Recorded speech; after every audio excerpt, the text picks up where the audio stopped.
এই দুনিয়াতে মানুষের যত পেরেশানি, মানে যত কষ্ট, দুঃখ, দুর্দশা, এর অন্যতম প্রধান কারণ হচ্ছে টেনশন। কারণ কি?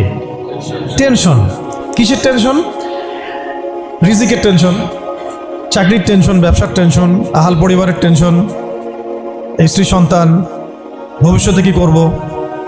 দুনিয়ার টেনশনই তো বেশি, যদিও টেনশন থাকার দরকার ছিল পরকালের বেশি। দুনিয়ার টেনশন এবং পরকালের টেনশন সব দূর হয়ে যাবে যদি কেউ বেশি বেশি দরুদ পাঠ করে। এটা হাদিস থেকে বললাম। আর গোনা, আমল নামায় যে গোনাগুলো আছে এগুলোও মিটে যাবে যদি কেউ বেশি বেশি দরুদ পাঠ করে। একজন সাহাবী রাসূল সাল্লাল্লাহু আলাইহি ওয়াসাল্লামকে বলেছিলেন, ইয়া রাসূলুল্লাহ, আমি আমার দোয়ার মধ্যে কতটুকু দরুদ পড়ব? আমি কি 4 ভাগের 1 ভাগ দরুদ পড়ব? নবীজি বলেছেন সাল্লাল্লাহু আলাইহি ওয়াসাল্লাম, তুমি পড়তে পারো, চাইলে আরো বাড়াতে পারো, বাড়ালে তোমার জন্য উত্তম। ইয়া রাসূলুল্লাহ, আমি কি তাহলে 3 ভাগের 1 ভাগ দরুদ পড়ব আর 2 ভাগ দোয়া করব? নবীজি বললেন, করতে পারো, বাড়ালে তোমার জন্য উত্তম। ইয়া রাসূলুল্লাহ, আমি কি তাহলে অর্ধেক দরুদ পড়ব আর অর্ধেক দোয়া করব? নবীজি বলছেন, বাড়ালে উত্তম, চাইলে করতে পারো। ইয়া রাসূলুল্লাহ, আমি কি তাহলে সারা আমার পুরো দোয়াটাই শুধু দরুদই পড়ব আপনার উপরে? তখন নবী সাল্লাল্লাহু আলাইহি ওয়াসাল্লাম বললেন, যদি তুমি এটা করতে পারো তাহলে তোমার কোনো গুনাহও থাকবে না, কোনো দুশ্চিন্তাও থাকবে না। তো যদি দেখেন যে দরুদ পড়তে পড়তে পড়তে দোয়ার সময় চলে গেছে, এতে আবার মানে মন খুঁতখুত করার কিছু নাই, বরং আপনি সবচেয়ে বেশি লাভবান হয়েছে। আরেকটা আমল আছে, যে আমলটা করতে থাকলে দোয়াগুলো এর মধ্যে চলে আসে এবং আপনি দোয়া করে যেটা হাসিল করবেন ওই আমল দিয়ে তার চেয়ে বেশি হাসিল করে ফেলবেন ইনশাআল্লাহ। সেটা হচ্ছে কোরআন তেলাওয়াত করা। কোরআন তেলাওয়াত করা, এই কয়েকটা আমল কালকে খুব খাস করে খেয়াল রাখতে হবে ইনশাআল্লাহ। জুমার রাতের তো ফজিলত আমরা জানি, বললাম প্রথমে। রাত যেহেতু হয়ে গেছে, আজকে কিয়ামুল লাইল না করে কেউ ঘুমাবো না ইনশাআল্লাহ। আর দ্বিতীয় কথা হচ্ছে, কালকে জুমার প্রিপারেশন ভালো করে নিব। প্রিপারেশন কয়েকটা বললাম। সকাল সকাল মসজিদে আসতে হবে। জুমার খতিব আরবি খুতবা শুরু করবেন, তারপরে ঢুকবেন না। বয়ান শুরু হওয়ার আগেই মসজিদে আসতে হবে ইনশাল্লাহ। মানুষের সমস্যা থাকতে পারে, ওজোর থাকতে পারে, এটা আলাদা বিষয়। এটা হলো প্রথম কথা। সকাল সকাল মসজিদে আসা, গোসল করা, ফরজ গোসলের মতো গোসল করা। তারপরে হচ্ছে উত্তম কাপড় পরিধান করা।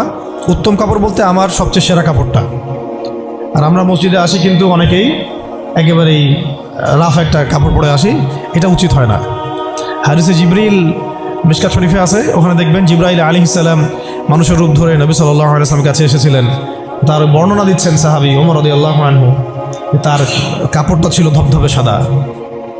কাপড়টা ছিল ধবধবে সাদা এবং চুল কুচকুচে কালো।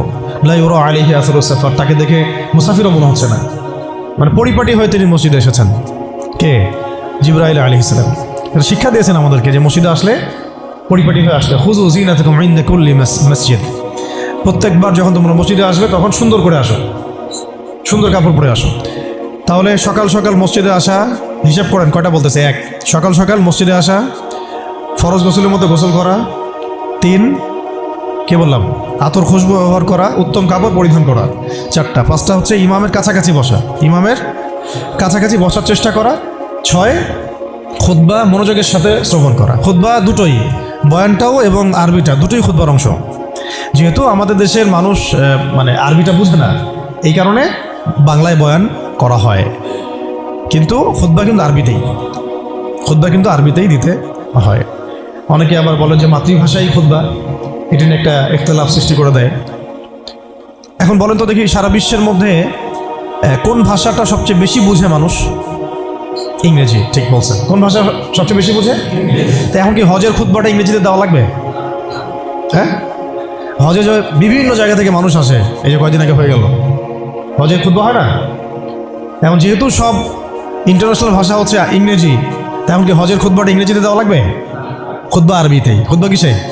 আরবিতেই। ওটা বোঝা আমার দায়িত্ব, আমাকে বুঝতে হবে। বোঝার জন্য আমাকে যদি আরবি শিখতে হয়, শিখতে হবে।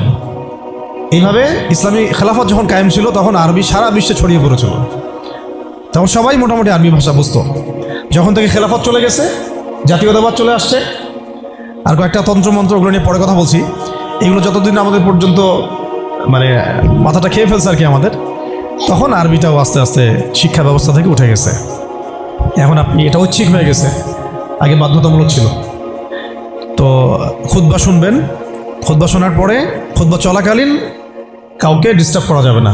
ডিস্টার্ব করা যাবে না বলতে, কেউ যদি পাশে কথাও বলে তাকে এটাও বলা যাবে না চুপ করো, এটাও বলা যাবে না, উচিত না। সাহাবেরা যদি এমন কেউ একটু একটু বাচ্চা যদি দৌড়াদৌড়ি করতো, তাহলে ছোট ছোট এরকম পাথর রাখতেন সামনে, ওইটা দিয়ে ঢিল দিয়ে সতর্ক করতেন, খুতবা হচ্ছে বসো। মুখ দিয়ে বলতেন না যে বসো। মানে এইভাবে তারা খুতবা শুনতেন। এই কারণেই তো কথাগুলো কলিজা পর্যন্ত পৌঁছাতো এবং সেটা আমলে আসতো। আলহামদুলিল্লাহ। আরেকটা হলো, ইমামের কাছাকাছি বসলাম, খুতবা শুনলাম এবং নামাজ শেষ করলাম ইমামের সাথে, তাহলে ফজিলত হচ্ছে প্রত্যেক কদমের বিনিময়ে 1 বছরের নফল নামাজ, 1 বছরের নফল রোজা নেকি হবে ইনশাআল্লাহ। এটা হলো জুমার দিনের প্রথম কাজ। আরেকটা কাজ বললাম, দরুদ বেশি বেশি পাঠ করা। ফজিলত তো আপনারা জানেনই, আমি কয়েকটা বলে দিলাম। একটা হলো, যদি টেনশন ফ্রি লাইফ লিড করতে চান তাহলে দরুদ, আর যদি চান আপনি আমার গুনাহ মাফ হয়ে যাক তাহলে দরুদ, বেশি বেশি দরুদ। এমনকি যদি আপনি চান যে আপনার দোয়া বেশি বেশি কবুল হোক তাহলেও দরুদ। মনে করেন আমি তাওহীদপন্থী, সুন্নাহর অনুসারী, হালাল খাই, দোয়াও করছি, জায়েজ দোয়া, এই দোয়াটাও আসমানে ঝুলে থাকবে। এই দোয়াটা কত ঝুলে থাকবে? আসমানে ঝুলে থাকবে। এটা রবের কবুলিয়াত পাওয়ার জন্য যে মাধ্যম, সেটা হলো দরুদ। দরুদ পড়বেন, এটা উঠে যাবে ইনশাআল্লাহ। যেই নবীর এত বড় শান, এত বড় মর্যাদা, সেই নবীকে আজকে বাংলাদেশের মাটিতে কিভাবে কটূক্তি করা হচ্ছে, খেয়াল করছেন? এগুলো নিয়ে কথা বলা হয়। দেখা যায় রাষ্ট্র তো এখন আসলে ইসলামিক রাষ্ট্র আর নাই। ওটা তো একসময় ছিল ইসলামী খেলাফা, এখন চলতেছে সব আমেরিকান প্রেসক্রিপশনে আর কি। কেউ চালায় ভারতের প্রেসক্রিপশনে, কেউ চালায় আমেরিকার প্রেসক্রিপশনে, কেউ চালায় পশ্চিমাদের প্রেসক্রিপশনে। রাসূল সাল্লাল্লাহু আলাইহি ওয়াসাল্লামের সিরাত অনুযায়ী কেউ রাষ্ট্র চালায় না। তো সিরাত অনুযায়ী রাষ্ট্র চালালে এরকম সাতেমদেরকে ধরে কল্লা নামায় দেওয়া লাগতো। এখন দেধারসে দেখেন, যেখানে সেখানে বাক স্বাধীনতার নামে যেই নবীর উপর দরুদ না পড়লে আপনার দোয়া পর্যন্ত কবুল হবে না, সেই নবীকে কিভাবে গালিগালাজ করা হচ্ছে। নাউযুবিল্লাহি মিন যালিক। কি করবেন? প্রতিবাদ করতে গেলে আমরা দেখলাম যে মামলা করা হলো, মামলার পরে সেই আইনের ধারাটাই বাতিল করে দেওয়া হলো। আইনের ওই ধারাই বাতিল করে দেওয়া হলো। কি আইন! নিজের স্বার্থে যখন তখন করাও যায়, আবার বাতিলও করা যায়। এই জন্যই তো আমরা বলি মানবরচিত আইনগুলো হচ্ছে তাগুত। মানবরচিত আইনগুলো কি? তাগুত মানে কি? তাগুত মানে শয়তান। তাগুত মানে কি? শয়তানের একটা ভার্সন, মানে আপগ্রেডেড ভার্সন হচ্ছে তাগুত। প্রোম্যাক্স তাগুত, শয়তান প্রোম্যাক্স, এটা হচ্ছে তাগুত। তো আল্লাহর আইন বাদ দিয়ে যখন মানুষ নিজের আইন রচনা করে, তখন এরকম অবস্থা হয়। যে আইন রাসূলের শানে কটূক্তিকারীর বিচার করতে পারে না, সেই আইন আপনাকে সমাজে শান্তি দিবে, ইনসাফ দিবে? এই জিনিসটা আমাদের বুঝে আসতেছে না। এখন আমরা ঘুরে ফিরে আবার সেই ওই তন্ত্র মন্ত্রের পিছনে ছুটতেছি। এখনো শরিয়া ইমারা খেলাফতের কথা আমরা বুঝতে পারতেছি না। তবে বুঝি আর না বুঝি, ইনশাল্লাহ সামনে এটা কায়েম হবেই। এটা নিয়ে কোনো সন্দেহ নাই, লা শাক্কা ফি, কোনো সন্দেহ নাই, এটা সামনে কায়েম হচ্ছেই, এটা কেউ ঠেকাতে পারবে না। তো যাই হোক, আরেকটা আমল ছিল জুমার দিন, সেটা হচ্ছে সূরাতুল কাহাফ তেলাওয়াত করা। কোন সূরা? সূরা কাহাফ কোনোভাবেই ছাড়বেন না। এটা আমি মানে জোর দিয়ে এই কারণে বলছি, সূরা কাহাফ যারা নিয়মিত পড়ে, অন্তত প্রত্যেক জুমায় পড়ে, তাদের কলবের চোখ খুলে যাবে। কলবের চোখ না খুললে আপনি বাস্তবতা বুঝতে পারবেন না, কোনটা হক কোনটা বাতিল, কোনটা ন্যায় কোনটা অন্যায়, কোনটা সহি কোনটা গলত, ঠিক আছে? কোনটা ন্যায় কোনটা অন্যায়, কোনটা জুলুম কোনটা ঈমান কোনটা কুফর, এই যে পার্থক্য, তাওহীদ শিরক, আসলে এই সত্য কোনটা মিথ্যা কোনটা, এই যে গোলকধাঁধা এখন চলতেছে সারা বিশ্ব জুড়ে, এইটা আপনি ভিতরের চোখ ছাড়া দেখতে পারবেন না। বাইরের চোখ দিয়ে দেখলে অনেক কিছুই অনেক রকম মনে হবে, কিন্তু আসলে বাস্তবতা এমন না। বাইরের চোখ দিয়ে দেখলে অনেক কিছুই মনে হবে খুব ভালো, আসলে ওটার ভিতরে কুফরি আছে। বাইরের চোখ দিয়ে দেখলে মনে হবে খুব সুন্দর, আসলে ওর মধ্যে শিরক আছে। এই যে অন্তর্দৃষ্টি, আমরা একটা কথা বলি হিকমা আল বাসীরা, প্রজ্ঞা, বাংলা ভাষায় বলে কি প্রজ্ঞা, দূরদর্শিতা, বাংলা ভাষায় বলে দূরদর্শিতা, এটা হাসিল হবে সূরা কাহাফ তেলাওয়াত করলে। আর শেষ জামানায় এই দূরদর্শিতার দরকার এত বেশি। কেন বেশি? কারণ শেষ জামানাতে দাজ্জাল বের হবে। কে বের হবে?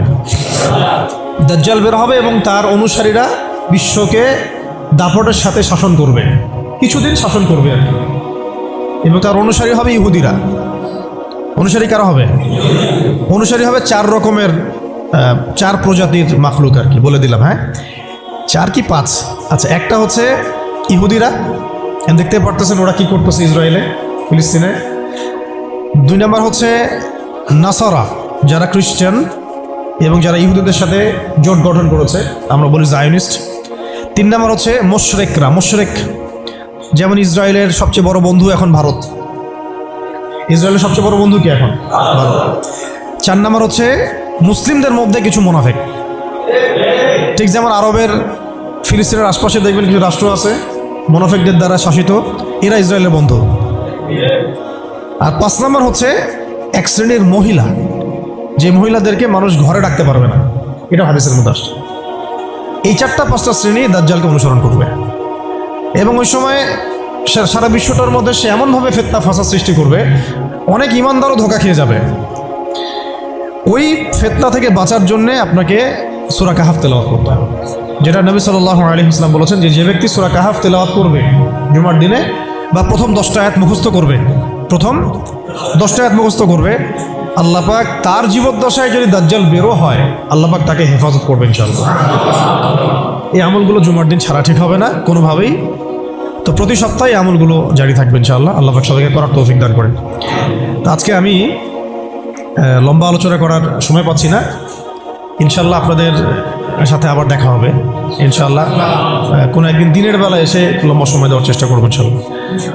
তো আজকে আমি জাস্ট একটা সূরা নিয়ে কথা বলতে যাচ্ছি আপনাদের সাথে, শুধু একটা ছোট্ট সূরা। ইনশাআল্লাহ অন্য কোনো দিন আরও বিষয়ভিত্তিক আলোচনা হবে।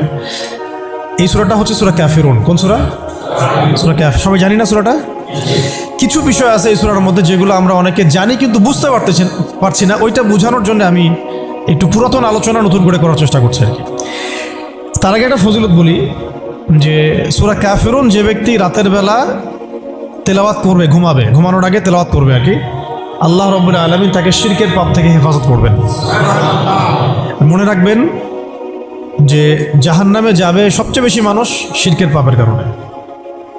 কোন পাপের কারণে? শিরকের পাপের কারণে। এবং শিরকের পাপ এমন পাপ যেই পাপটা আল্লাহ রাব্বুল আলামিন ক্ষমা করেন না, ওই অবস্থায় মারা গেলে ক্ষমা করেন না। কিন্তু তওবা করলে, জীবদ্দশায় তওবা করলে ইনশাআল্লাহ মাফ হতে পারে, অবশ্যই হতে পারে। কিন্তু ওই শিরকের পাপ নিয়ে কেউ যদি মারা যায়, আল্লাহ রাব্বুল আলামিন এই পাপটাকে ক্ষমা করবেন না। এটা সূরা নিসার মধ্যে অনেকবার বলা হয়েছে, ইন্নাল্লাহা লা ইয়াগফিরু আন ইউশরাকা বিহি ওয়া ইয়াগফিরু মা দুনা যালিকা লিমান ইয়াশা। নিশ্চয় আল্লাহ রাব্বুল আলামিন শিরকের গুনাহকে মাফ করেন না, কিন্তু অন্য যে কোনো বড় গুনাহ হোক আল্লাহ পাক যাকে ইচ্ছা মাফ করতে পারেন, যাকে ইচ্ছা আল্লাহ মাফ করতে পারেন। এখন এই শিরকের পাপ থেকে বাঁচাবে কোন সূরা? সূরা কাফিরুন। রাতের বেলা তেলাওয়াত করতে হবে অন্তত একবার। রাতের আরও অনেক আমল আছে, এটা তো আপনারা জানেনই। অন্তত পক্ষে এই আমলগুলো করবেন। সূরা ফালাক, নাস, ইখলাস এগুলো পড়বেন। শেষ রাতে মোনাজাত করবেন, 2 রাকাত নফল হলেও পড়ার চেষ্টা করবেন। আল্লাহ পাক সবাইকে তৌফিক দান করেন। আর ঘুমানোর আগে সূরা বাকারার শেষের 2টা আয়াত পড়বেন বা 3টা আয়াত পড়বেন। সারা রাতের ইবাদতের নেকি হয়ে যাবে ইনশাআল্লাহ। 33 বার সুবহানাল্লাহ পড়বেন, 33 বার আলহামদুলিল্লাহ পড়বেন, 34 বার আল্লাহু আকবার পড়বেন। এছাড়াও তো আছে আল্লাহুম্মা বিইসমিকা আমুতু আহইয়া। এছাড়াও আরও অনেক দোয়া আছে, কয়েকটা বললাম। সূরা মুলক তেলাওয়াত করতে পারেন যদি সময় হয়, আমি করা উচিত, কারণ সূরা মুলকের তেলাওয়াত কবরের আযাব থেকে বাঁচাবে ইনশাআল্লাহ। এগুলো আমল করবেন। আমলটা বাড়ানোর চেষ্টা করতে হবে এই কারণে যে যার আমল বেশি তার মধ্যে নূর বেশি, আল্লাহ পাকের মারিফত বেশি, তার মধ্যে দ্বীনের ফিকিরও বেশি থাকবে এবং তার দোয়াও বেশি কবুল হবে ইনশাআল্লাহ। সে আল্লাহকে পাবে, কাছে পাবে।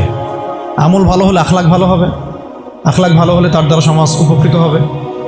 এবং আমরা খেয়াল করে দেখেছি সিরাতের কিতাবগুলোতে সাহাবায়ে কেরাম জিহাদের মাঠেও মেসওয়াক ছাড়তেন না, মানে আমলে তারা গুরুত্ব দিতেন, খুব বেশি আমলের প্রতিযোগিতা করতেন, কে কত বেশি আমল করতে পারে। একজন সাহাবী খুঁটির সাথে নিজেকে বেঁধে রাখছিলেন, যে ঘুম আসে, নামাজ পড়তে পড়তে ঘুম আসে, খুঁটির মধ্যে বেঁধে রেখেছেন নিজেকে, এটা ঘুমে পড়ে না যান। তো পরে নবী সাল্লাল্লাহু আলাইহি ওয়াসাল্লাম বললেন যে এত মানে অতিরিক্ত কষ্ট না করতে বললেন। আল্লাহ পাক তো সবসময় তোমার ইবাদত কবুল করতে পারেন, নিজের উপর এহসান করো, নিজের শরীরের হক আদায় করো। একজন সাহাবী তো এমন আমল শুরু করেছিলেন যে স্ত্রীর প্রতি তাকানোই বন্ধ করে দিয়েছেন এক সময়, হ্যাঁ তাই না? পরে স্ত্রী এসে অভিযোগ করছে আমাকে তো আমার স্বামী দেখেই না। তখন নবী সাল্লাল্লাহু আলাইহি ওয়াসাল্লাম যাকে বললেন যে দেখো, স্ত্রীর হক আছে তোমার উপরে, তার হক আদায় করো, সেটাও সুন্নাত, এটাও ইবাদত। তো এইভাবে সাহাবাইরা আমলের প্রতিযোগিতা করতে। তো আমাদেরকে আমলের মধ্যে ব্যালেন্স করতে হবে, আমলে ব্যালেন্স করতে হবে, মানে একদিকে ঝুঁকে যাওয়া না, সব আমলগুলো যেন আমার আমলের মধ্যে থাকে, এটা ব্যালেন্স করতে হবে। শুধু তসবি দানা নিয়ে পড়ে থাকবো, জিহাদের কথা বলবো না, এটাও আবার না।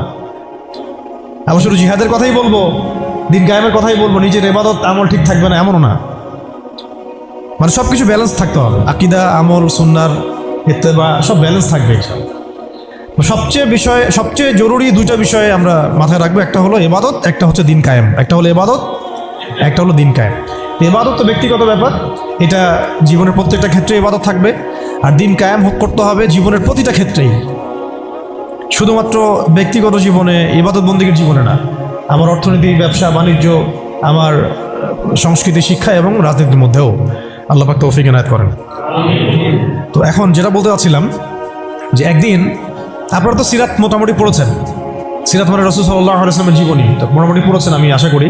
যদি না পড়ে থাকেন অবশ্যই পড়বেন, ঠিক আছে? প্রথমে শুরু করবেন তো কোরআন তেলাওয়াত থেকে। কোরআন তেলাওয়াত শিখতে শিখতে সিরাতটা পড়ে ফেলবেন। সিরাতটা আগে পড়া থাকলে আপনি কোরআন হাদিসের অর্থ যখন পড়তে শুরু করবেন তখন বুঝতে পারবেন যে কোন আয়াত কোন প্রেক্ষাপটে, কোন হাদিস কোন প্রেক্ষাপটে নাজিল হয়েছে। আপনার মাথায় পুরো 23 বছরের একটা ফ্রেম থাকবে, এটা খুব জরুরি। তাহলে আপনি বুঝতে পারবেন যে কিভাবে দিন প্রতিষ্ঠা করতে হবে এবং কীভাবে নবী সাল্লাল্লাহু আলাইহি ওয়াসাল্লাম করেছেন, তার উপর দিয়ে কী অতিবাহিত হয়েছে, সাহাবীদের উপর দিয়ে কী অতিবাহিত হয়েছে, এটা আমাদের মাথায় থাকবে। এবং কোন প্রেক্ষাপটে তারা কীভাবে রিয়্যাক্ট করেছেন ওইটা আমাদের মাথায় থাকবে। সিরাতটা আমি পড়ার জন্য খুব বেশি জোর দিই। আরেকটা বিষয় বলতে চাই যে এই সিরাতের প্রথম যে 13 বছর, প্রথম 13 বছর এটা ছিল মাক্কি জীবন। কোন জীবন? মানে মক্কায় নবী সাল্লাল্লাহু আলাইহি ওয়াসাল্লাম দাওয়াত দিচ্ছেন। তো মক্কার পরিবেশটা কেমন? মক্কার পরিবেশটা হচ্ছে আবু জেহেলদের শাসন চলতেছে। কাদের শাসন? আবু জেহেলের শাসন চলছে, আবু লাহাবের শাসন চলছে, উতবা সাহেবা এদের কর্তৃত্ব চলছে। আবার একই সাথে নবী সাল্লাল্লাহু আলাইহি ওয়াসাল্লাম তিনিও একটা সম্ভ্রান্ত বংশ থেকে আসছেন, সম্ভ্রান্ত গোত্র থেকে, বনু হাশিম থেকে।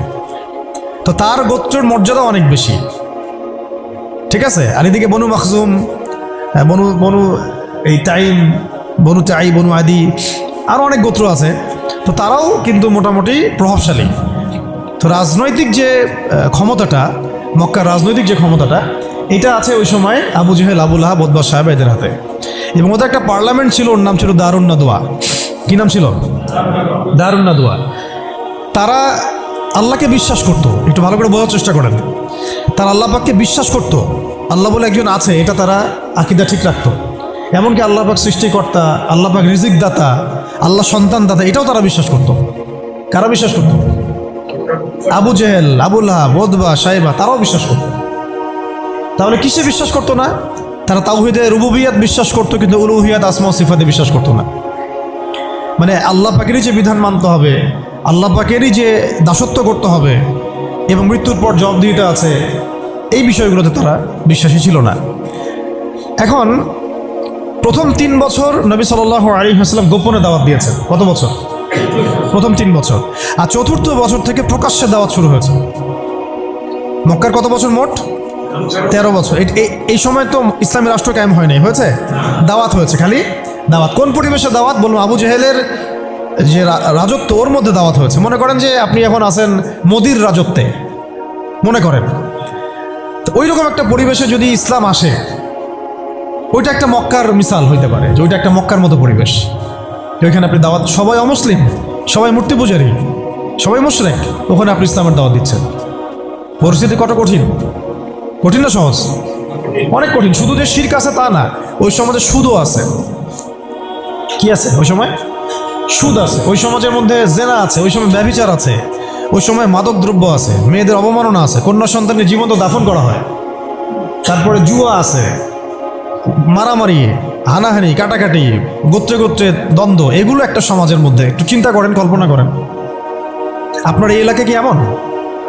আপনার এলাকা কি এমন? না। কিন্তু ওই বিষয়গুলোর কিছু কিছু বিষয় তো অবশ্যই এখনো আছেই। বরং এমন কিছু বিষয় আছে যেগুলো আগের চেয়ে বেশি আছে। কারণ আইয়ামে জাহিলিয়াতের যে কথাটা বলছি, আইয়ামে জাহিলিয়াতে কিন্তু সমকামিতা ছিল না এত বেশি। এটা আপনার পুরো বাংলাদেশে এখন সমকামিতা আইয়ামে জাহিলিয়াতে যে বেশি। ওই আইয়ামে জাহিলিয়াতে আপনার ট্রান্সজেন্ডার ছিল না, আপনার বাংলাদেশে আছে এখন। আইয়ামে জাহিলিয়াতে পর্নোগ্রাফি ছিল না। পর্নোগ্রাফি মানে মোবাইল ফোনে তো বুঝেনি তো, এগুলো ছিল আইয়ামে জাহিলিয়াতে ছিল না। প্রযুক্তির এত উৎকর্ষ ছিল না যেটা দিয়ে এরকম বোম টোম ফেলে পারমাণবিক বোম দিয়ে মানুষকে মেরে ফেলা যায়, ছিল না। এরকম এয়ারক্রাফট নিয়ে গাজার উপর দিয়ে গেল, বোম ফেলে দিল, মেরে ফেললো শিশুদেরকে, এমন ছিল।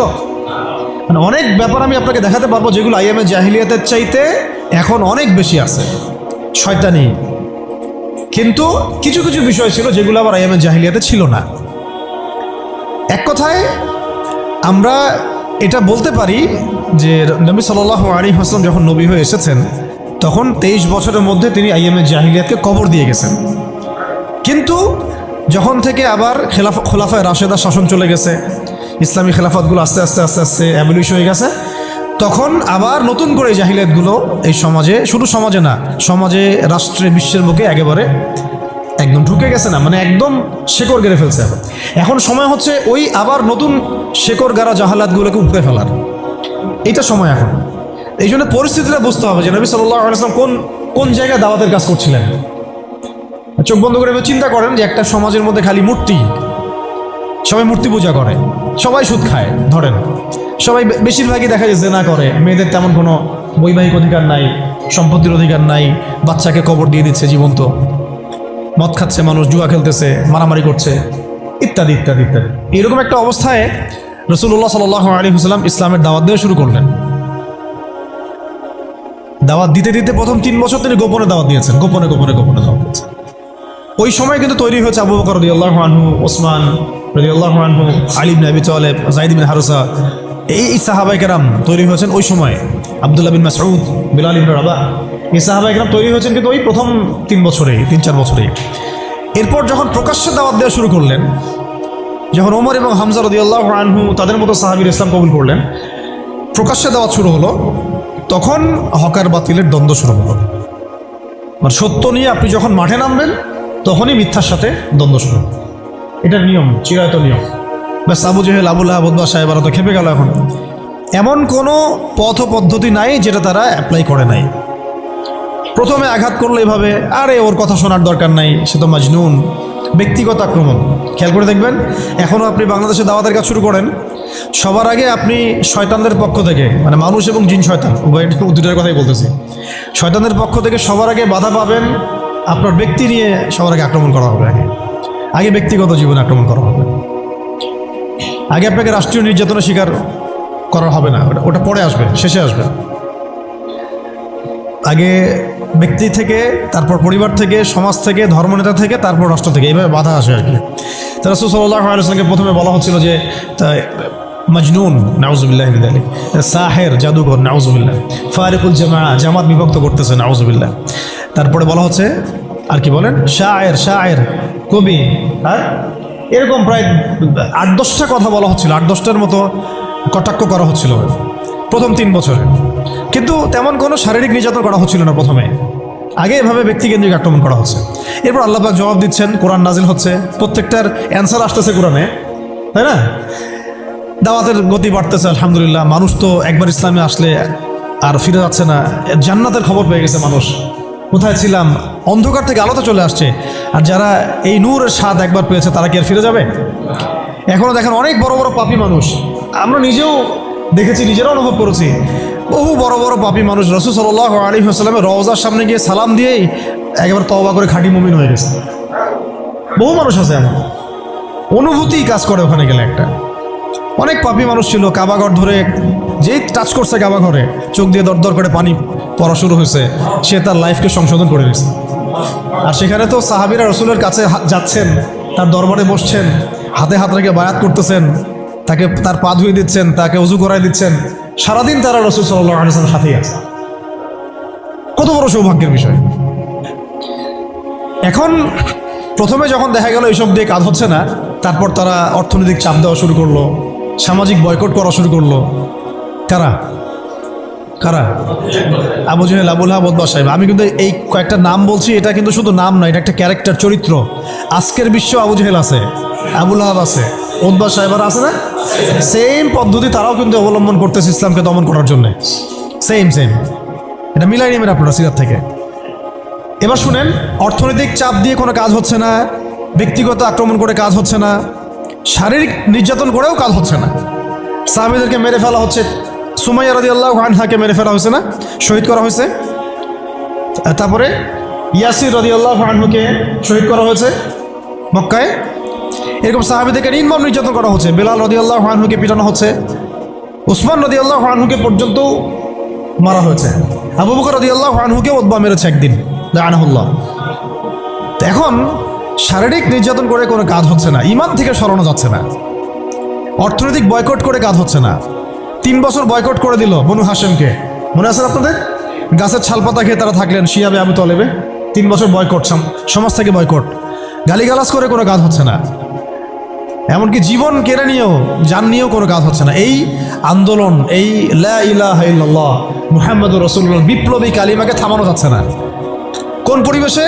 আমাদের মতো অনুকূল পরিবেশে না, মনে করেন ভারতের মতো প্রতিকূল পরিবেশে। মনে করেন, বোঝানোর জন্য বললাম যে একটা গভর্নমেন্ট আছে, সে চরমভাবে ইসলাম বিদ্বেষী, সে তার গুন্ডা পান্ডা দিয়ে মুসলিমদেরকে পিটাচ্ছে আর মারতেছে, এখন যেখানে সেখানে, দেখতেছেন না? রাষ্ট্রীয়ভাবে মুসলিম দমন হচ্ছে।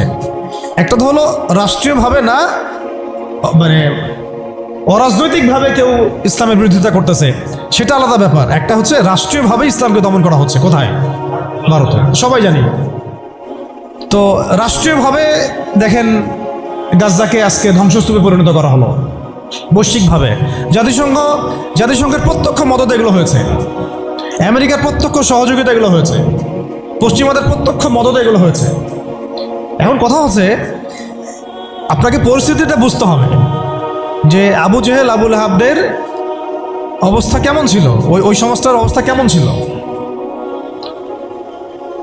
প্রতিকূল পরিবেশে দাওয়াতের কাজ করা হচ্ছে, তারা একটার পর একটা অস্ত্র প্রয়োগ করছে, কিন্তু কোনো অবস্থাতেই মুসলমানদেরকে থামানো যাচ্ছে না। তাদের সংখ্যা কি বাড়ছে না কমছে? মুসলিমদের সংখ্যা বাড়ছে না কমছে? আবার বলেন, মুসলিমদের সংখ্যা কি বাড়ছে না কমছে? বাড়ছে আর বাড়ছে আর বাড়ছে, দিন দিন বাড়ছে। কত নির্যাতন হচ্ছে, শারীরিকভাবে মারা হচ্ছে, অর্থনৈতিক নিষেধাজ্ঞা দেওয়া হচ্ছে, সমাজ থেকে বয়কট করা হচ্ছে, তারপর সম্পত্তি থেকে বঞ্চিত করা হচ্ছে, বাবা ছেলেকে তাড়াই দিচ্ছে, মা ছেলেকে তাড়াই দিচ্ছে। কি একটা অবস্থা! অবস্থা কি ভাবতে পারছেন কেমন জটিল অবস্থা? এত কিছু করেও যখন কোনো কাজ হলো না, তখন Abu Jahl, Abu Lahab, Utba সাহেবারা একটা নতুন ফর্মুলা নিয়ে আসলো। এখন তারা নতুন একটা ফর্মুলা নিয়ে আসছে। এই ফর্মুলাটার নাম হচ্ছে আপোষকামিতা বা সন্ধি করা। এটার নাম কি? আপনারা খেয়াল করে দেখবেন, আমি একটু বলে নেই 1 মিনিট। ওই আইয়ামে জাহিলিয়াতে যে জাহালাতগুলো আপনি দেখছেন, শিরকের জাহালাত, সুদের জাহালাত, রিবা, তারপরে মাদক, তারপরে জেনা, ব্যভিচার, গোত্রীয় হানাহানি, সব আপনি এখনকার বিশ্বে দেখতে পারবেন। এবং ওই দারুন নাদওয়া যেটা ছিল কাফেরদের পার্লামেন্ট, এটার মতো করে কাজ করতেছে এখন সারা বিশ্বে জাতিসংঘ। আমি একদম খোলামেলা বলে দিলাম, এর চেয়ে খোলামেলা আপনাকে আমি বুঝাই বলতে পারবো না। এবং সেই জাতিসংঘটার কাজই হচ্ছে সারা বিশ্বে মুসলিমদেরকে আস্তে আস্তে ডমিনেট করা এবং কাফেরদের দৌরত্বটাকে প্রতিষ্ঠা করা। তাদের প্রত্যক্ষ মদদে, পশ্চিমাদের প্রত্যক্ষ মদদে ইসরায়েল এই জায়গায় আসছে আজকে। সেই জায়গায় আসতে পারতো না যদি তাকে এভাবে সহযোগিতা করা না হতো। এবং তার সাথে সঙ্গ দিয়েছে, বললাম, ইহুদিদের সাথে সঙ্গ দিয়েছে নাসারা, এই মুশরিকরা, আরবের মুনাফিকরা, আর এই যে আমাদের তো নামধারী কিছু সেকুলার আছেই, রামবাম, তথাকথিত সুশীল, প্রগতিশীল, এগুলো তো আছে। এরা সবাই মিলেই এই এজেন্ডাটা বাস্তবায়ন করছে। কি এজেন্ডা? তারা চায় পুরো বিশ্ব থেকে মুসলমানদেরকে মিটাই ফেলতে। এটা খালাস, শেষ কথা এখানে শেষ। তারা চায় পুরো বিশ্ব থেকে মুসলমানদেরকে সরাই ফেলতে। ইউরিদুনা, তারা কি চায়? আল্লাহ পাক বলেছেন, ইউরিদুনা লিইউতফিউ নূর আল্লাহ।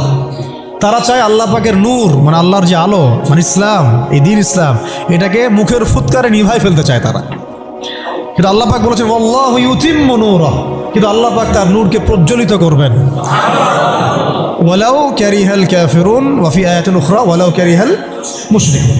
সূরা তাওবায় আছে, সূরা সফে আছে। এক জায়গায় বলা হয়েছে যদিও কাফেররা এটা পছন্দ করবে না, আর একবার বলা হচ্ছে মুশরিকরা এটা পছন্দ করবে না। ওদের এজেন্ডা এটা স্পষ্ট। এই same agenda Abu Jahl, Abu Lahab, Utba সাহেবেরও ছিল, কিন্তু তারাও কিন্তু পারে নাই, পারছে? এত কিছু করেও তারা পারে নাই। আপনি খেয়াল করে দেখবেন, যখন এই পরাশক্তিরা মুসলমানদের সাথে কোনো কোনো জায়গায় পেরে ওঠে না, তখন তারা কিন্তু সন্ধির কথা বলে, সাম্যের কথা বলতে আসে, মানবতার কথা বলতে আসে, তাই না?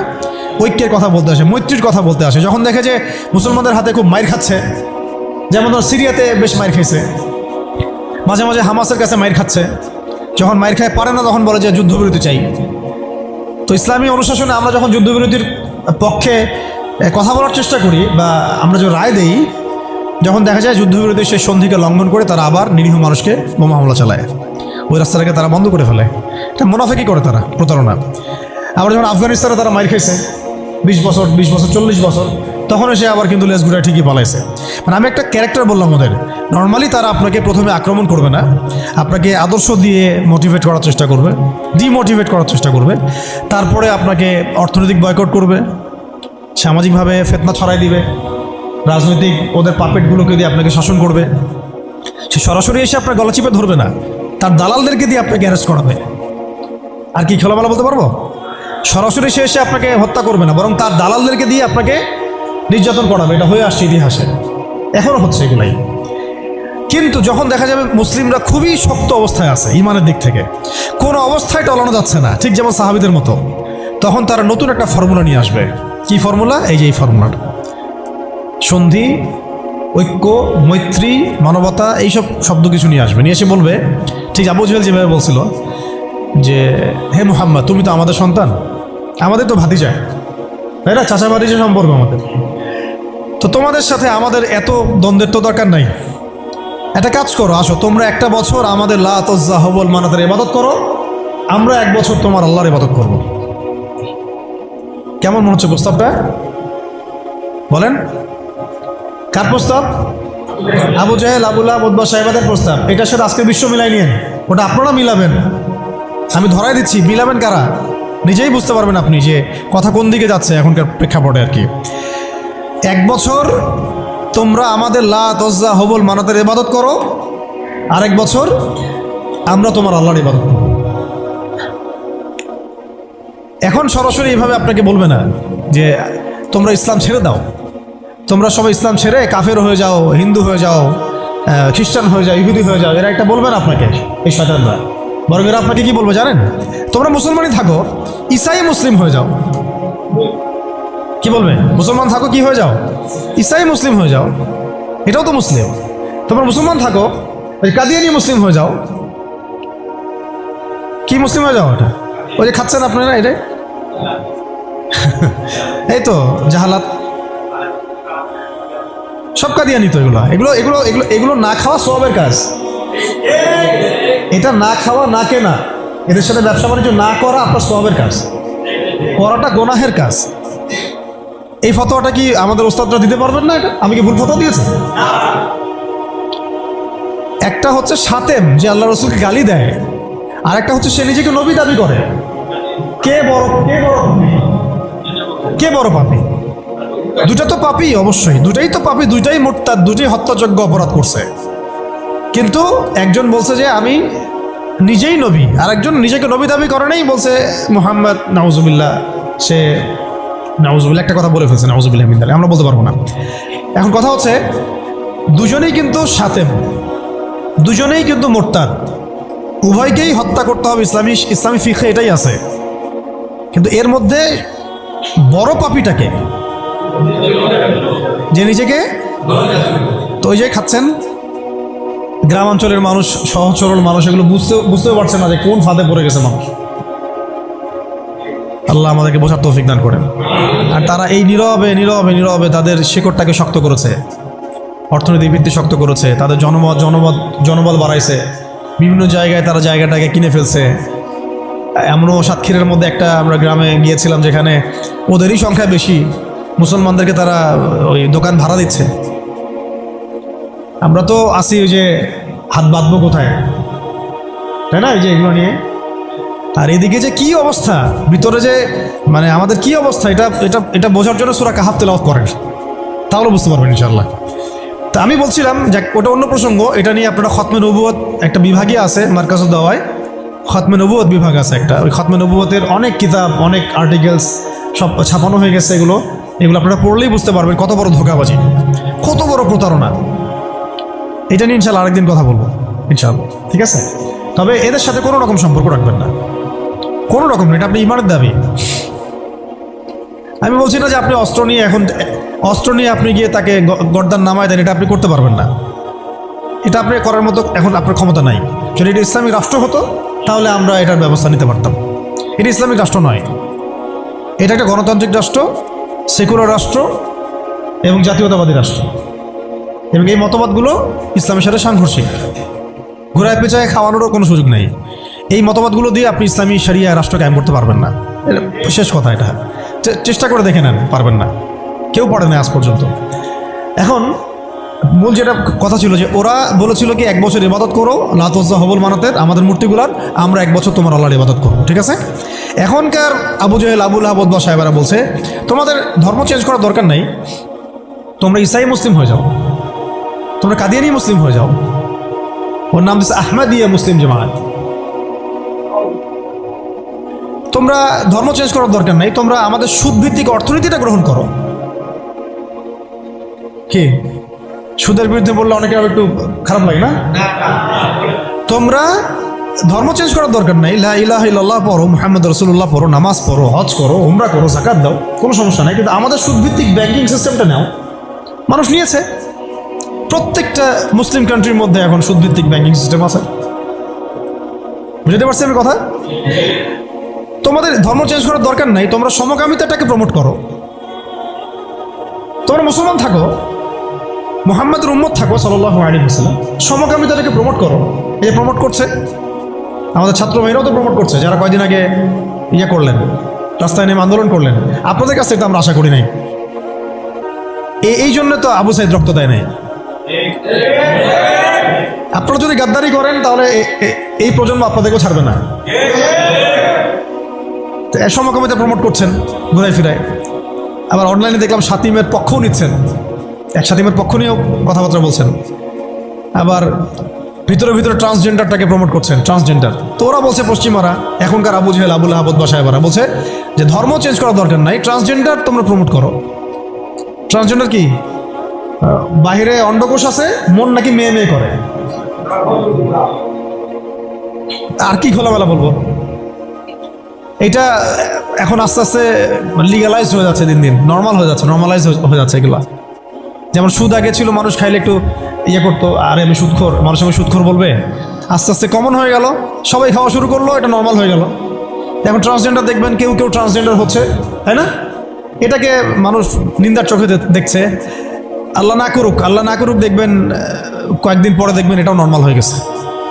আল্লাহ না করুক। আমি তো ওরা এগুলো বলে যে ধর্ম চেঞ্জ করার দরকার নাই, তুমি এগুলো নাও, আমাদের পলিসিগুলো নাও, ধর্ম চেঞ্জ করার দরকার নেই। তুমি আমাদের সিকিউরিটি সিস্টেম নাও। এটা দিয়ে কি করবে? সে পুরো মুসলিম ওয়ার্ল্ডে কোথায় কি হচ্ছে ও ঘরে বসে দেখতে পারবে।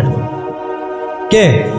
এই যুগের আবু জাহেল, আবু লাহাব, উতবা সাহেবারা, এরা কোথায় থাকে? এটা আপনার চোখের আড়ালে থাকে। তারা চোখের আড়ালে কি আছে ওটা ধরতে হলে কোন সূরা লাগবে? সূরা কাহাফ। কোন সূরা লাগবে? হ্যাঁ, ধর্ম চেঞ্জ করার দরকার নেই, তোমরা আমাদের গণতন্ত্র নাও। কি নাও? বাস নিচ্ছে মুসলমানরা। ধর্ম চেঞ্জ করার দরকার নেই, তোমরা আমাদের জাতীয়তাবাদ নাও। মুসলমান জাতীয়তাবাদ নিয়ে নিছে। ধর্ম চেঞ্জ করার দরকার নেই, তোমরা আমাদের সেকুলারিজম মতবাদটা নাও। মানুষ নিয়েছে। ধর্ম চেঞ্জ করতে হবে না, তোমরা মুহাম্মদের উম্মত থাকো সাল্লাল্লাহু আলাইহি ওয়াসাল্লাম, তোমরা আমাদের কমিউনিজম নাও, সমাজতন্ত্র নাও। মানুষ নিয়েছে। এইভাবে এখনকার যুগের আবু জাহেল, আবু লাহাবরা আমাদেরকে ওই প্রস্তাবের মধ্যে নিয়ে আসছে। আমরা ওই সময় তো সাহাবায়ে কেরাম জবাব দেওয়ার আগে আল্লাহ পাক জবাব দিয়ে দিয়েছেন, আর সেই জবাব তো কোরআনে মওজুদ আছে। আমরা এই যুগের আবু জাহেল, আবু লাহাবদেরকে ওই জবাবটা দিতে পারি না, যে জবাবটা আল্লাহ পাক কোরআনে দিয়েছেন। আল্লাহ পাক কি বলেছেন এই প্রস্তাবের পরে? আল্লাহ পাক বলেছেন, কুল, হে নবী আপনি বলেন, ইয়া আইয়ুহাল কাফিরুন, হে কাফেররা শুনো ভালো, লা আ'বুদু মা তা'বুদুন, আমি তার ইবাদত করি না যার ইবাদত তোমরা করো। আমি তার ইবাদত করি না যার ইবাদত তোমরা করো। ওয়ালা আনতুম আবিদুন মা আ'বুদ, তোমরা তার ইবাদতকারী নও যার ইবাদত আমি করি। ওয়ালা আনা আবিদুন মা আবাদতুম, এবং আমি তার ইবাদতকারী নই যার ইবাদত তোমরা করো। ওয়ালা আনতুম আবিদুনা মা আ'বুদ, এবং তোমরাও তার ইবাদতকারী হবে না যার ইবাদতকারী আমি। এখানে আয়াতকে রিপিট করা হয় নাই, বরং এটাকে একটাতে আপনার বর্তমান কালকে বোঝানো হয়েছে, একটাকে ভবিষ্যৎ বোঝানো হয়েছে। কিয়ামত পর্যন্ত মুসলমান মন্দিরে যাবে না, আর মন্দিরে যে যায় লোক সে এই মসজিদ আসবে না, আসলে ধর্ম চেঞ্জ করে আসতে হবে। লাকুম দীনুকুম ওয়ালিয়া দীন, তোমাদের দিন তোমাদের জন্যে, আমার দিন আমার জন্য। তো এই জবটা আমরা এখনকার বিশ্বকে দিতে পারি নাই। ভালো করে খেয়াল করে দেখছেন, এভাবে সূরাগুলোকে মিলাতে হবে। ওরা এখন আপনাকে বলছে না সরাসরি যে আপনি ধর্ম চেঞ্জ করেন, আপনি অমুসলিম হয়ে যান, কাফের হয়ে যান, মোরতাদ হয়ে যান, এগুলো তারা বলবে না। তারা বরং বলবে আপনাকে আমাদের সুদটা নাও, আমাদের সংস্কৃতি নাও, আমাদের শিক্ষা ব্যবস্থা নাও, আমাদের রাজনৈতিক সিস্টেমগুলো নাও, আমাদের গণতন্ত্র নাও, আমাদের ধর্মনিরপেক্ষতাবাদ নাও, আমাদের কমিউনিজম নাও, আমাদের জাতীয়তাবাদ নাও, আমাদের ট্রান্সজেন্ডার নাও, আর কি বলবেন, আমাদের সিকিউরিটি সিস্টেম নাও, আমাদের প্রযুক্তি নাও, আমাদের মিডিয়া নাও, এগুলো নাও। ধর্ম চেঞ্জ করার দরকার নাই, কাদিয়ানি হও, ইসাই মুসলিম হও, কিন্তু লা ইলাহা ইল্লাল্লাহ ওটাও পড়ো। এই যুগের লা তাযাহুবুল মানাতরা আরো বেশি ভয়ঙ্কর, এই যুগের আবু জাহেল আবুল হাব উতবা সাহেবরা আরো বেশি ভয়ঙ্কর ওই যুগের আবু জাহেল আবুল হাবদের চাইতে। আর ওই যুগের সাহাবায়ে কেরাম যে ভাষায় উত্তর দিয়েছিলেন, এই যে কোরআনের ভাষায়, লাকুম দীনুকুম ওয়ালিয়া দীন, কিয়ামত পর্যন্ত না তোমরা আমাদের দিনের অনুসারী হবা, আর না আমরা তোমাদের দিনের অনুসারী হব।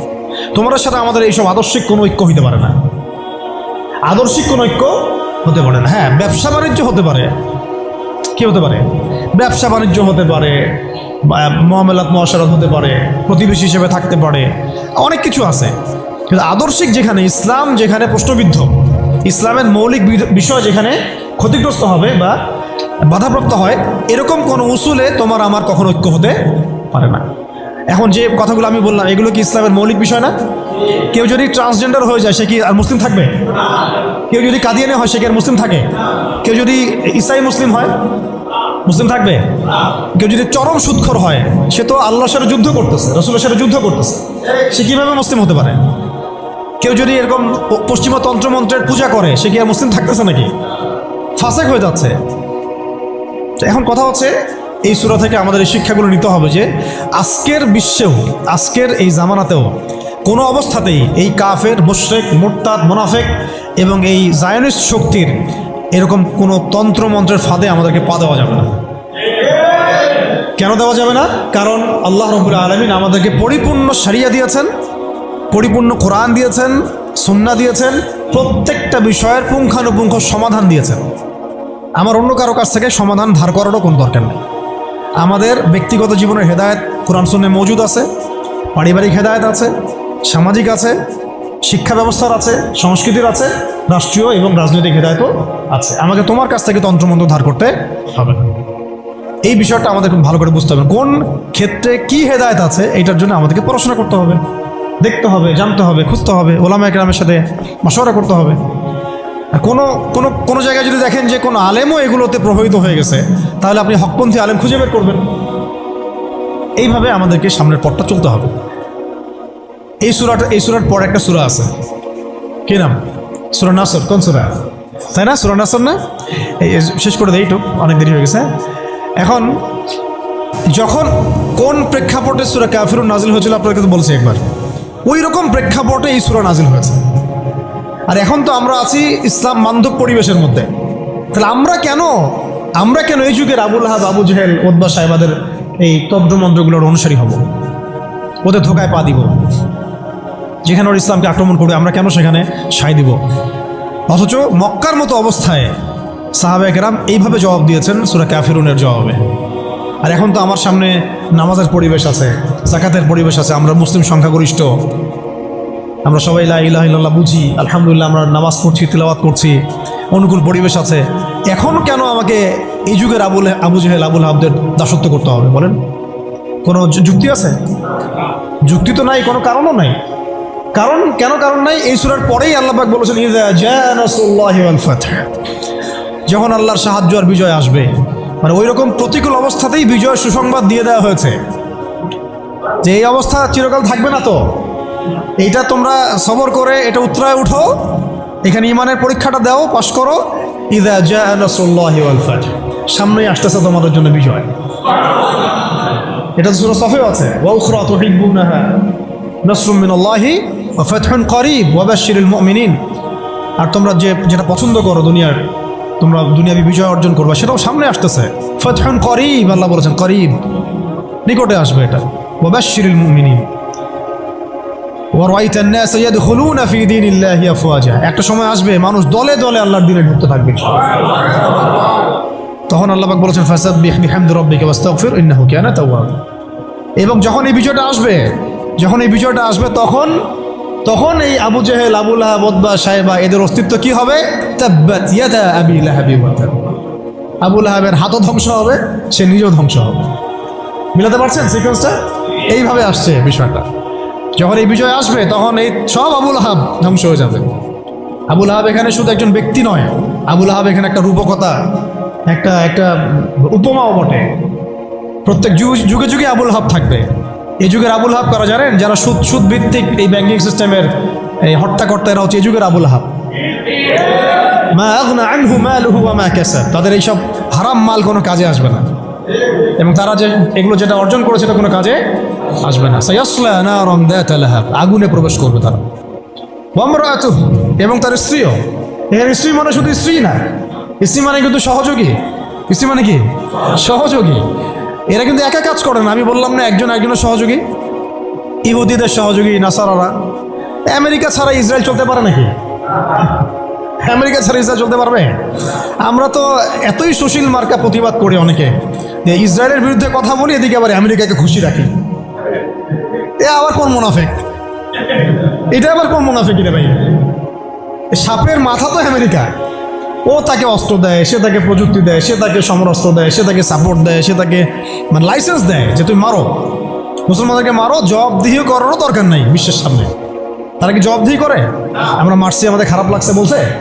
সে বলে যে প্রত্যেকটা বাচ্চাকে মেরে ফেলাবো আমরা। বাচ্চাকে কেন মারে জানেন? এটা শুনে রাখেন। বাচ্চাকে হত্যা করছিল ফেরাউন, হ্যাঁ, কার আগমন ঠেকানোর জন্যে? হ্যাঁ, মাশাআল্লাহ, মুসা আলাইহিস সালামের আগমন ঠেকানোর জন্য। কারণ তাকে বলা হয়েছিল একটা ছেলে আসতেছে, তোমার সিংহাসন নড়াই দিবে একদম। তখন ওই ইউযাব্বিহুনা আবনাআকুম ওয়া ইয়াসতাহইয়ুনা নিসাআকুম শুরু করলো। আবার ঈসা আলাইহিস সালামের আগমন ঠেকানোর জন্য তৎকালীন সময়কার বাচ্চা করেছিল, বাচ্চাদেরকে হত্যা করেছিল। এখনকার এই দাজ্জালের অনুসারী এই জায়নিস্টরা কেন গাজ্জার বাচ্চাদেরকে হত্যা করতেছে জানেন? হ্যাঁ, এক্স্যাক্টলি, তারা ইমাম মাহাদির আগমন ঠেকাইতে চায়। কিন্তু আল্লাহ পাক ওইখানেই মাহাদিকে ঢুকাই দিবেন ইনশাআল্লাহ। এটা বললাম, ওই সূরা কাফিরুনের হালতের উপরে অটল থাকেন। ইযা জাআ নাসরুল্লাহি ওয়াল ফাতহ, এটা আসতে যাচ্ছে। যখন আসবে তখন এই যে তাব্বাত ইয়াদা আবি লাহাবি ওয়া তাব, যত আবু লাহাব আছে সব ধ্বংস হয়ে যাবে ইনশাআল্লাহ। এমন আসছে যে চেইন দিয়ে, শিকল দিয়ে বেঁধে ওদেরকে জেরুজালেমে নিয়ে যাওয়া হবে ইনশাআল্লাহ। মুসলিম বাহিনী এইভাবে বিজয় হবে ইনশাআল্লাহ। সামনে আসবে এটা। আর ওই যে ওয়ামরাতু, এটা কিন্তু খেয়াল রাখবেন, এটা তো স্ত্রী আছেই ওখানে, তো ওই ক্ষেত্রে এটা ঠিক আছে। আবার এটা অর্থ যে এখানে সহযোগী বোঝানো হচ্ছে। সহযোগী দেখবেন জালেমদের সহযোগী থাকে, ইহুদিদের সহযোগী এখানে নাসারারা। ইয়া আইয়ুহাল্লাযীনা আমানু লা তাত্তাখিযুল ইয়াহুদা ওয়ান নাসারা আউলিয়া, ইহুদি খ্রিস্টানদেরকে বন্ধুরূপে গ্রহণ করো না। বা'দুহুম আউলিয়া বা'দ, এরা একে অপরের বন্ধু, এরা একে অপরের বন্ধু। লা তাত্তাখিযুল ইয়াহুদা ওয়ান নাসারা আউলিয়া, ওদেরকে বন্ধুরূপে গ্রহণ করো না তোমরা। বা'দুহুম আউলিয়া বা'দ, এরা একে অপরের বন্ধু। দেখছেন সহযোগী? ওয়ামরাতুহু, তার স্ত্রীও যাবে কোথায়? জাহান্নামে। হাম্মালাতুল হাতাব, হেল্প করতো তাকে। কি করতো? খড়কুটা নিয়ে এসে ডিস্টার্ব করতো না নবী সাল্লাল্লাহু আলাইহি ওয়াসাল্লামকে, ফেলে রাখতো, কষ্ট দিত। ওরাও এখন দেখেন আল্লাহর দিন দিয়ে কষ্ট দেয়, রাসূলুল্লাহ সাল্লাল্লাহু আলাইহি ওয়াসাল্লামকে কষ্ট দেয়। সহযোগী কারা? ইহুদিদের সহযোগী দেখবেন, মানে মূল তো শয়তানটা দাজ্জাল। আমাদের সামনে কিন্তু এখন ইবলিসের সাথে লড়াই না, আমাদের সামনে দাজ্জালের সাথে লড়াই আর কি। ও তো বাস্তবে বের হবে, মানুষ হিসেবে বের হবে, সে মানুষ হিসেবে বের হয়ে সে বিশ্বকে শাসন করতে শুরু করবে। কাদেরকে নিয়ে শাসন করবে? ইহুদিদেরকে নিয়ে। আর ইহুদিদের সাথে সঙ্গ দিবে নাসারা, খ্রিস্টানরা, যারা জায়নিস্ট। তারা কিছু ভালো মানুষ থাকতে পারে, কিন্তু আল কুফার মিল্লাতুল ওয়াহিদ, কাফিররা একটা মিল্লাত। আর কে সঙ্গ দিবে এদের সাথে? মুশরিকরা। কারা? এটা কোথায় আছে? এটাও সূরা মাইদা দিয়ে আছে। লাতাজিদান্না আশাদ্দান নাস আদাওয়াতাল লিল্লাযীনা আমানুল ইয়াহুদ ওয়াল্লাযীনা আশরাকু। মানুষের মধ্যে মুমিনদের সাথে সবচেয়ে বেশি শত্রুতা রাখে দুই শ্রেণীর মানুষ, ইহুদিরা এবং মুশরিকরা। এটাই হচ্ছে সেই কারণ যে কারণে আজকে ইসরায়েল ইন্ডিয়ার সাথে বন্ধুত্ব করছে। আর কিভাবে ব্যাখ্যা করবো আপনাদের সামনে? এটাই সেই কারণ যার কারণে আজকে ইসরায়েল এই ভারতের সাথে বন্ধুত্ব করছে। ও ভারত পুরো ইসরায়েলের প্রেসক্রিপশনেই চলে। যেভাবে গাজায় মুসলিম নিধন হচ্ছে, সেম পরিকল্পনা ওদের ভারতকে কেন্দ্র করে এখানে মুসলিম নিধন করার, এবং সেটা চলছেও, অলরেডি শুরু হয়ে গেছে। আর কাশ্মীরও তো আগে থেকে শুরু হয়েছিল, এখন রাষ্ট্রীয়ভাবে হচ্ছে, রাষ্ট্রীয় গুন্ডা বাহিনী দ্বারা হচ্ছে এগুলা। আর এদের প্রেসক্রিপশনে চলেছিল আমাদের বিগত ফ্যাসিস্টরা। মানে কে কার সাথে রিলেটেড বুঝতে পারছেন? তাহলে আমাদেরকে কত রকম শত্রুর সাথে লড়তে হবে, ভিতরে শত্রু, বাহিরে শত্রু, বিশ্বে শত্রু, আবার ওইদিকে আছে ওদের সাথে পশ্চিমা এবং আমেরিকা। তারপরে আছে আবার আরবের মোনাফিকরাও ওদের সাথে আঘাত করে ফেলছে।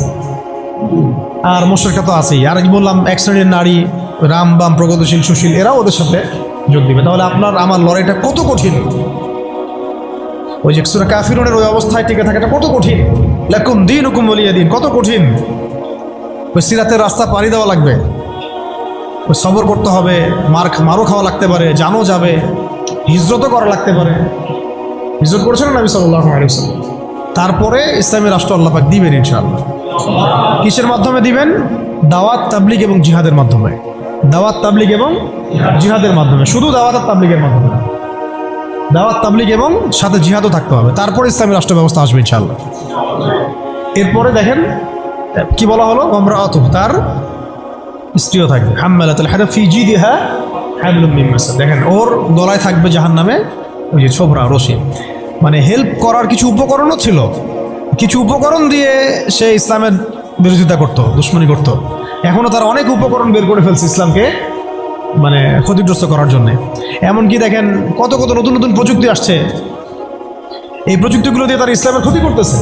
ভালো করে খেয়াল করে দেখেন, এমন অনেক প্রযুক্তি তারা বের করেছে, মিডিয়া বের করেছে, প্রযুক্তি বের করেছে, সিস্টেম বের করেছে, তন্ত্রমন্ত্র বের করেছে, মানে উপকরণ লাগে ইসলামকে ক্ষতিগ্রস্ত করার জন্য। আবুল হাবের স্ত্রীও উপকরণ দিয়েই নবী সাল্লাল্লাহু আলাইহি ওয়াসাল্লামকে ক্ষতি করার চেষ্টা করছিল। আল্লাহ পাক আবার সেই উপকরণ তার গলায় ফাঁস লাগিয়ে তাকে মৃত্যু দিয়েছেন, মনে আছে? ওই গলার মধ্যে তার রশি আটকে ফাঁস লাগিয়ে সে মারা গেল। কে? আবুল হাবের স্ত্রী।